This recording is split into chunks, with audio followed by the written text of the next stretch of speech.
Hi everyone and welcome back to my YouTube channel. It's so good to have you here again, and thank you so much to everybody who has liked the previous videos, for commenting, for subscribing, for sharing. I'm so appreciative, and if you can carry on doing so, I would be even more appreciative. So yeah, I'm really excited to bring you another video today, something that I know is going to help so many of you and something that cannot possibly be described on a podcast. So visually, this is going to be one to save. What are we talking about today? Quite often when I've worked with a client for a long time, and say for example she has nailed her colour palette, she's nailed the right neckline, she has got to know her style personality, the one thing that so many clients still struggle with is accessories. Accessories are something that really intimidate a lot of our clients, a lot of women generally, because there's this fear of not getting it right, of looking too dressed up, or that everybody's going to be like, where is she off to? I think things like the whole Pat Butcher thing, I mean, what is wrong with looking like Pat Butcher for starters? But people do worry. They worry that people are going to say things if they're wearing big earrings all of a sudden, or a big necklace. It's kind of like, because they're quite statement pieces, people worry that they're going to make them really stand out. So accessories are a sticking point. This is going to be your absolute basic guide as to how to wear them. When are too many accessories too many accessories? What should you wear with what? How should you tie a scarf? I have got you covered. Don't you worry. I'm going to throw you in at the deep end. Let's start with our statement accessories. Now, a statement accessory is exactly as it sounds. It's not the likes of a small earring. It's not a stud. It's not these little huggy hoop type earrings. It's not, I don't know, what else would it be? It's not even like one of those. I wouldn't even say that's a statement piece. A statement piece is something like this. A really big earring. It could also be a big necklace. It could also be a big headband. Now, the key with a statement piece is it should not be competing for attention with anything else. So if you're going to be going for a statement piece of jewellery, that is the only piece of jewellery you should wear anywhere up here. So for example, you could wear a big earring, and on this hand, or the other hand, you could have a big ring or a bangle, but you have that space between the statement piece and the other piece of jewellery. You don't want, I'll show you, you don't want with a statement earring a statement necklace, because the two are going to be far too close together. They're going to compete for attention, and they're just not gonna, it's just going to be too much. And let's go all the way. Let's throw in a statement headband as well. I mean, I actually feel like I'm about to be crowned Queen of Tudor England, but it's too much. Taking the statement earrings out, which leaves just the statement necklace. This girl needs to do the talking all by herself. She doesn't want to be competing with anybody else. You can't have two loud personalities together. You got to have a slightly quieter one, and they like yin and yang. You can, if you have a statement necklace, you can wear a little huggy hoop like I have. I never take my huggy hoops out. Or you could wear a stud. Anything bigger than that is a no-go, even a hoop. See that? It's just already too much. Also with accessories, think about the kind of vibe that you want to create with your look. What is your day looking like? Are you going to the office? Are you taking your kids swimming? I'm making generalizations, but you know, what are you doing? Are you meeting a friend for coffee? What is your day looking like? The reason I ask is because if you're going to work, say for example, you're one of my clients who works in a corporate office in London, it's very suited and booted kind of thing, I probably wouldn't suggest a big hoop for that. I would keep these for a more kind of like smart casual environment at work. I would keep this for weekends or whatever. So for work, if you are somewhere a little bit more corporate, go for something like this. It has a little pearl. Don't know if you can see, do what they do on the makeup YouTube things. This is going to be really sophisticated. You can wear this with a dress, you can wear this with a blouse, a shirt, and it just gives you that little sophisticated vibe. Alternatively, this is like, again, yin and yang. It's like my two personalities in one. Serious Susie, fun Susie. So yeah, we have like casual office, casual office. So think about what your day is involving. What kind of look do you want to create? And that is how you can start building your accessories. You can start looking for pieces that scream a little bit more kind of worky, and then you can buy the pieces that are more fun. I would wear this even bike riding. I'd wear this if I was taking my son swimming. I've worn these on nights out. These are like fun. This would be work. Now let's also talk about how accessories can alter a neckline.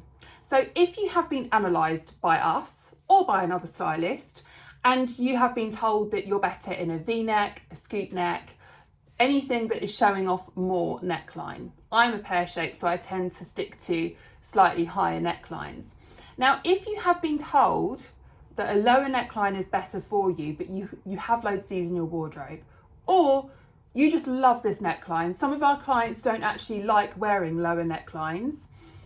There is a little trick that we can show you. This can be achieved with any necklace.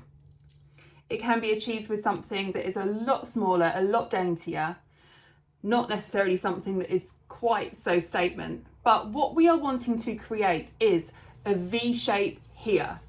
This is why a necklace is so handy to have in your wardrobe if you suit a lower neckline. A V shape is going to literally break up this area. It's really handy for popping over the top of higher necklines. You can even do this with roll neck jumpers coming out from underneath the roll neck bit. I'm sure that has a more technical term, but let's go with it. Can you see that has created a V shape? Now, I don't own many long necklaces. This is quite an old one, as you can see. I tend to go for more like shorter necklaces, but this is just to show you. Can you see, let's just straighten that up a bit. Can you see this has created a V shape? That is going to really break up the neckline. So that is a way that you can alter the necklines of things if you are better suited to a lower neckline. I got my words out. Let's talk about headbands, shall we? Because I have been asked quite a few questions about headbands because I'm a lover of a headband. Firstly, they're super practical. Secondly, they are a great way to accessorize your outfit. Now, you can get lots of different types of headbands. This is the one I showed you just now. It's quite a statement piece. This is something that is, if you see the two together, that is much smaller. It's a smaller scale. So if you have a smaller headband like this, you can, let's just do a little, just actually make that look styled. Susie, styled by Susie. If you have like a smaller scale, start that again. If you have a smaller scale headband like this one, I think you can get away with a bigger earring with this. So if the headband isn't dominating the outfit, I would do a hoop with that. See? You could also do a slightly more coloured hoop. So I've got like a nice tortoiseshell one here, which is really good for my colouring, like that. And if I was going for, it gets hot doing these. If I was going for a bigger headband like this one, Anne Boleyn, this is like, I love this so much, this headband. It's very Blair from Gossip Girl. So with this, again, this is a completely different look. You could do this with a pearl. So again, this earring wouldn't be what I would say a statement earring. but it goes really well with the pearl. So you could do that together. And can you see they don't cancel each other out? It's just my hair that's the issue. Or I would do this lovely little huggy hoop, which I got for my birthday from my sister. They are by Ralph Lauren.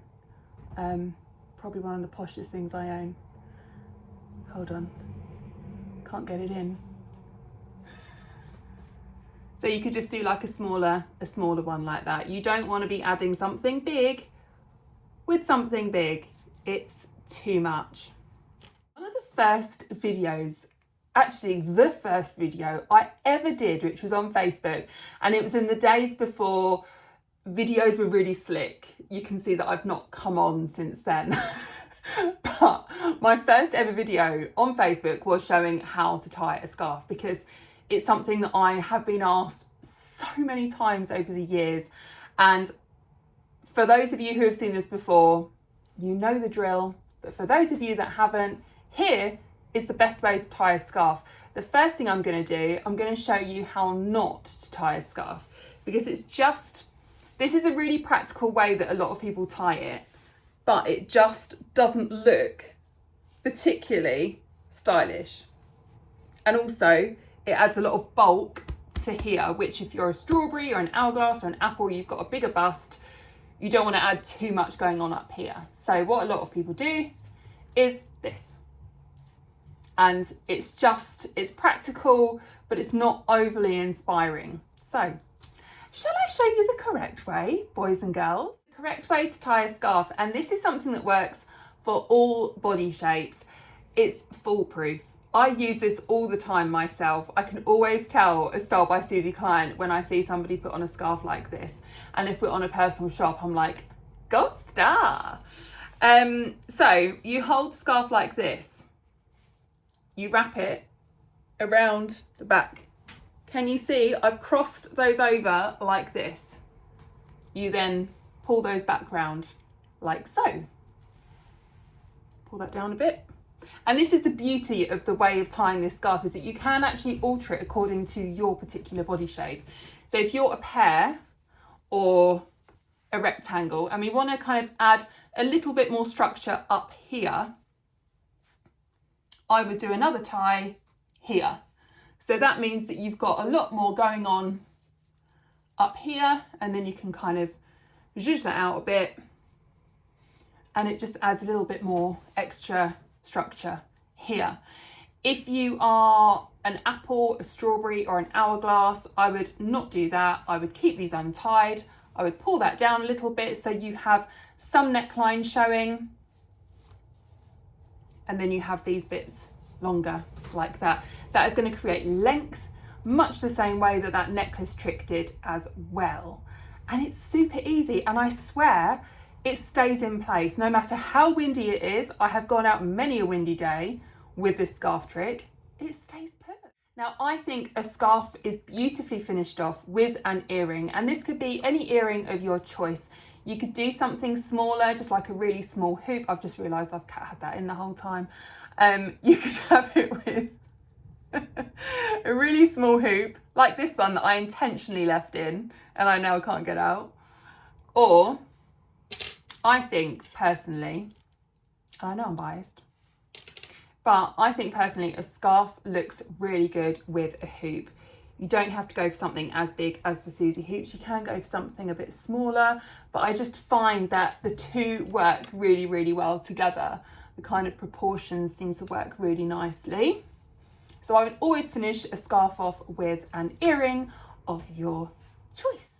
Really enjoyed the accessories kind of basic how-to guide. Please just remember that with style, there is no such thing as right or wrong. The guidelines that I give you are, for me as a stylist, I am all about balance and proportions. I don't look at an outfit and think that's right, that's wrong, that just doesn't work. For me, it's about, well, there's maybe too much going on up here, so you could add more there, or blah, blah, blah, blah, blah.